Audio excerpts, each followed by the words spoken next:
Tak samozrejme na účastníkov budem trochu drsná. Tie jedla nie sú jednoduché, tie recepty nie sú jednoduché, predsa len Honza Punčochár má tie svoje recepty dosť premyslené. Aj keď som na finále na neho trošku chytila nervy, ale to je jeho úloha.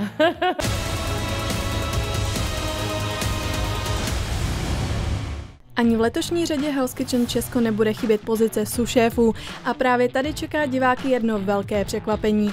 Vedle Davida Viktorína se objeví finalistka loňské reality show Emma Kremská. To, že idem robiť sušéfku, je určite pre mňa super príležitosť. Veľmi som sa tomu potešila, keď som sa to dozvedela a určite som za to strašne vďačná, že si ma vybrali na túto pozíciu. Budem tento rok robiť sušéfa s Davidom, ktorého sme mali možnosť zažiť aj minulý rok a myslím si, že to bude super. Už teraz je sranda.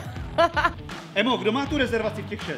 Já nevím, musíme se tam podívat. Na Davida spomínam docela v dobrom, pretože on vlastne po väčšinu súťaže nebol môj súšéf, takže som ho nemala možnosť tak zažiť, ale väčšinou bol taký vtipný. A aj keď som na finále na neho trošku chytila nervy, ale to je jeho úloha. Takže spomínam na neho v dobrom, veľmi som sa tešila, že tu budeme spolu tento rok.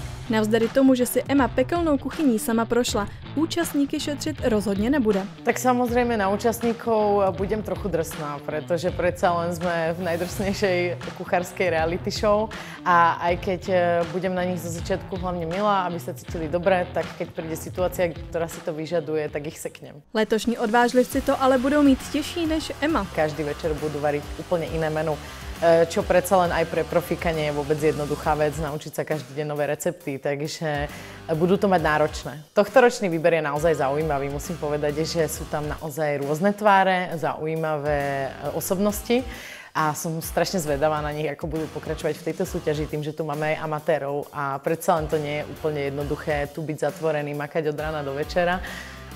Takže som na nich zvedavá. Mám tam už nejaké tipy, tak uvidíme, kto poletí prvý. Bola som pri príprave tých jedál, mala som možnosť si ich odvariť a je to dohromady asi nejakých 60 jedál. Nie je to málo, povedzme si predsa len. Tie jedla nie sú jednoduché, tie recepty nie sú jednoduché, predsa len Honza Punčochár má tie svoje recepty dosť premyslené. Honza je strašne zlatý, ja som ho predtým osobne nepoznala, a myslím si, že môj dojem z neho je ešte lepší, než som si predstavovala, že bude.